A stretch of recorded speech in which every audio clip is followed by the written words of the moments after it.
Subscribe now and press the bell icon. Never miss an update. अच्छा, एक बार इस्तेकबाल करते हैं आपका आपके अपने YouTube चैनल। अगर चैनल पर नए हैं तो सब्सक्राइब कर दीजिए, साथ ही अगर वीडियो अच्छी लगती है तो लाइक करना बिल्कुल भी ना भूलें। तो आज की इस वीडियो में हम लेकर आए पेडागोजी के अहम सवालात जो हमारी समझ को आसान बनाएगी। 2011 से तो नहीं कह सकते, लेकिन 2012 से 2019 तक के सभी पेपरों के चुनिंदा सवालात का शुमार किया है। तो उम्मीद है वीडियो आपको पसंद आएगी। चलिए देखते हैं पहला सवाल। आमोजिस का सफ़र आसान से पेचीदा की तरफ होता है। अगर किसी तालिब इल्म ने किसी वजह से बुनियादी बातें नहीं सीखी है तो उसके लिए होनी चाहिए। अब यहाँ पे बात की जाती है कि आमोजिस का सफ़र तो आसान से पेचीदा की तरफ होता है और उसमें कुछ ऐसे चुनिंदा तालिब इल्म हैं जो किसी वजह से ज़रूरी बातें नहीं सीख पाए, तो उनके लिए कौन सा तरीका सबसे अहम साबित होगा। तो यहाँ पे देख सकते हैं बराह रास्त लेक्चर और या मुख्तलिफ़ तरीके से इस्तेमाल करने वाली तदरीस, या फिर बसरी और या मुख्तलिफ़ तरीके का इस्तेमाल करने वाली तदरीस, लेक्चर नहीं। तीसरा है बराह रास्त लेक्चर और या बसरी अंदाज की तदरीस, और चौथा है हद दर्जा बसरी तदरीस, लेक्चर नहीं। अब यहाँ पे मैं सबसे पहले आपको बता दूं कि बराह रास्त लेक्चर यानी डायरेक्ट जो लेक्चर लिया जाता है वो लेक्चर जिससे बच्चे चंद लम्हात में बोरियत महसूस करते हैं, तो लेक्चर, और ये 3 नंबर में दिया हुआ है बराह रास्त लेक्चर। तो ये यहाँ पे ये भी गया और ये चला गया। अब बचे हद दर्जा बसरी तदरीस, यानी हद एक मुतय्यन की गई है, जिसकी हद मुतय्यन हो जाए ऐसी बसरी आलत का इस्तेमाल करना है, लेक्चर नहीं। तो ये हद दर्जा मुतय्यन हो गई, इसलिए ये भी जवाब गलत हो जाएगा। जो हमारा सही जवाब हो जाएगा वो हो जाएगा नंबर 2, बसरी और या मुख्तलिफ़ तरीके का इस्तेमाल करने वाली तदरीस, लेक्चर नहीं। ठीक है, बढ़ते अगले सवाल की ओर। अगला सवाल है क्लासरूम में किसी मतन, ग्राफिक्स, एनिमेशन और आवाज़ में बाहमी रब्त पैदा करने वाले अमल से मुराद है।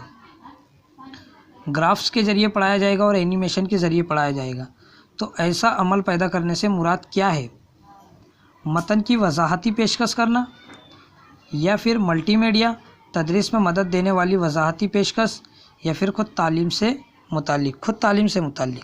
तो यहाँ पे जो बिल्कुल सही जवाब हो जाएगा वो हो जाएगा मल्टीमीडिया, क्योंकि ग्राफिक्स, एनिमेशन का शुमार मल्टीमीडिया में होता है, तो इससे मुराद मल्टीमीडिया होगा, क्योंकि बसरी आलत है ये, इस वजह से। देखते हैं अगला सवाल। इस मश्क में एक मुख्तसरन इक्तिबास में चंद लफ्ज़ छोड़ दिए गए हैं। तालिब इल्म को अपने मुताल्ले की बुनियाद पर खाली जगहों को भरना, यानी खाली जगहों में मुनासिब लफ्ज़ लिखने। इस मश्क का मकसद तालिब इल्म मंदरजा इल्म से किस सलाहियत का अंदाज़ा करना है।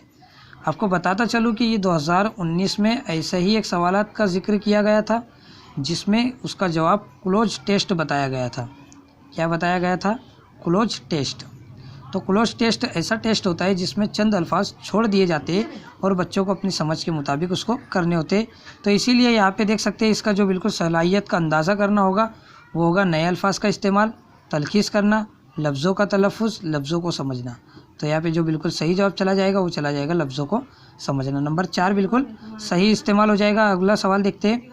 बामानी तहरीर की गर्ज से बच्चों के लिए ज़रूरी है कि वो पहले क्रेयान के ज़रिए लिखने, दायरे, दीगर बुनियादी शक्लों का खाका बनाने जैसी सरगर्मी के ज़रिए अपनी खाली जगह महारत पैदा करें।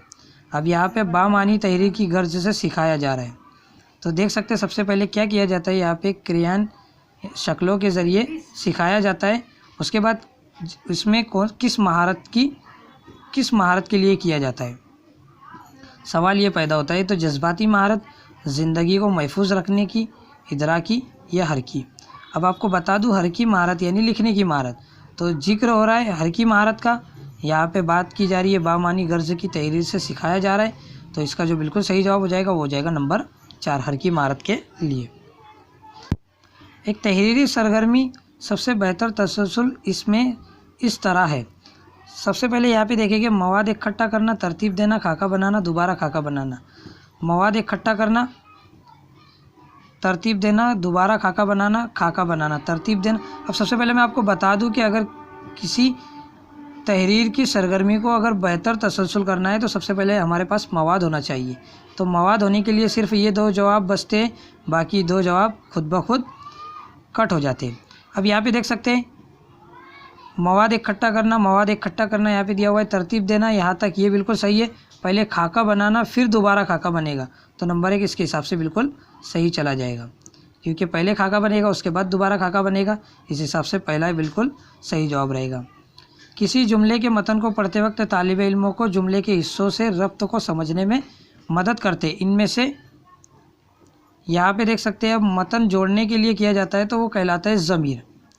जैसे में का इस्तेमाल होता है, उस का इस्तेमाल होता है, ये अल्फाजों को जोड़ने के रब्त बताता है, तो रब्त को समझने में ये बहुत कारामद साबित होते हैं, इसलिए ज़मीर का इस्तेमाल बहुत ज़्यादा होता है, तो नंबर 2 बिल्कुल सही चला जाएगा।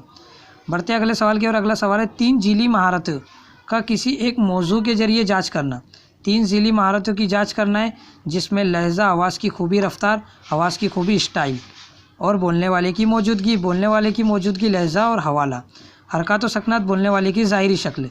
अब यहाँ पे बताता चलूँ आपको कि जो इसका बिल्कुल सही जवाब हो जाएगा वो हो जाएगा नंबर 1, क्योंकि नंबर 2 में जो दिया गया है कि स्टाइल, तो अब बोलने वाले के ज़बान से फ़ॉन्ट तो नहीं निकलेंगे, इसलिए स्टाइल का यहाँ पे कुछ महत्व नहीं रह जाता है, कोई नहायत ज़रूरी नहीं है। तो यहाँ पे लफ्ज़ की आवाज़ की खूबी में स्टाइल की कोई अहमियत नहीं रह जाती। बोलने वाले की मौजूदगी तक तो ठीक है, लेकिन लहजा हवाले से होता है, ये बिल्कुल गलत हो जाएगा। हरकत व सकनत, बोलने वाले की ज़ाहिरी शक्ल, तो नंबर 1 बिल्कुल सही हो जाएगा। लफ्ज़ अंजाम का मानी है। अंजाम का मानी क्या होता है? लफ्ज़ अंजाम का मानी नतीजा होता है, अंजाम, नतीजा। बढ़ते अगले सवाल की ओर। ज़बान सीखने के दौरान तदरीस आज़ादाना मुताल्ले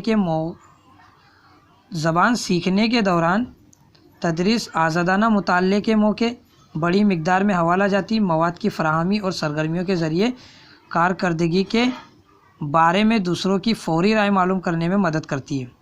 तो किसके ज़रिए फौरी राय मालूम की जाती है? वो है कंप्यूटर की इमदाद पर मबनी कंप्यूटर, जिसके ज़रिए बड़ी मिकदार में हवाला जाती है और मवाद की फराहमी फौरी तौर पर हो जाती है। इस अलामत को जुमले के आखिर में लगाया जाता है। किसको लगाया जाता है जुमले के आखिर में? तो होता है खात्मा, जो यहाँ पे लगाया जाता है सवाल या जुमला ख़त्म होने के बाद, सवाल नहीं, जुमला ख़त्म होने के बाद। देखिएगा अगला सवाल। वो ज़बानों पर मुश्तमिल क्लासरूम जहाँ तलबा मादरी ज़बान भी बोलते और सिखाए जाने वाली ज़बान भी कारगर होती है, क्योंकि क्लास में बेतवज्जगी में कमी आती है, क्योंकि तलबा आपस में बात कम करते, तो ये कम करने का यहाँ पे कोई सवाल ही पैदा नहीं होता। सिखाई जाने वाली ज़बान बोलने वाले तलबा को कोई और ज़बान सिखाने पर आमादा करती है। इलादा प्रोजेक्ट का काम अंजाम देने का मौका देता है। हर ज़बान से मुताल्लिक ज़्यादा से ज़्यादा सरगर्मी अंजाम देने से का जवाज़ फराहम होता है। तो अलग अलग तरह से सिखाई जाती है, उसके हिसाब से यहाँ पे क्या होता है कि जो नंबर 4 है वो बिल्कुल सही हो जाता है। यहाँ पे इलादा प्रोजेक्ट नहीं होता है तो ये भी सही हो जाता है, लेकिन यहाँ पे 4 नंबर का बिल्कुल सही चला जाएगा। बढ़ते अगले सवाल की ओर। वाह तुमने अच्छा काम किया है। इस जुमले में वाह कहलाता है, यानी ये जहाँ पर निशान दी जाती है वो कहलाता है हुर्फ फ़िज़ाइया, तो नंबर 2 बिल्कुल सही हो जाएगा। देखते हैं अगला सवाल। किसी तहरीर के किसी पहलुओं का अंदाज़ा सबसे पहले लगाया जा सकता है। नहवी साख्तों से लफ्ज़ों की तादाद जो सबसे नुमाया पहलू है मवाद और इसमें शामिल ख़यालात की मानवियत से, ज़ख़ीरा अल्फाज से। तो यहाँ पे सबसे पहले अगर किसी तहरीर का अंदाज़ा लगाया जा सकता है तो मवाद और उसमें शामिल ख़यालात की मानवियत से। एक मौजू का जुमला बताता है मजमून का मरकज़ी ख़याल, नज़्म का उन्वान, पैराग्राफ का मरकज़ी ख़याल, मजमून या दस्तावेज़ का ज़ीली उन्वान। तो एक मौजू का जुमला बताता है कि मजमून का मरकज़ी ख़याल। सवाल की ओर। अगला सवाल है किसी दूसरे मतन से नामानुस अल्फाज के मानी तलाश करने की महारत है।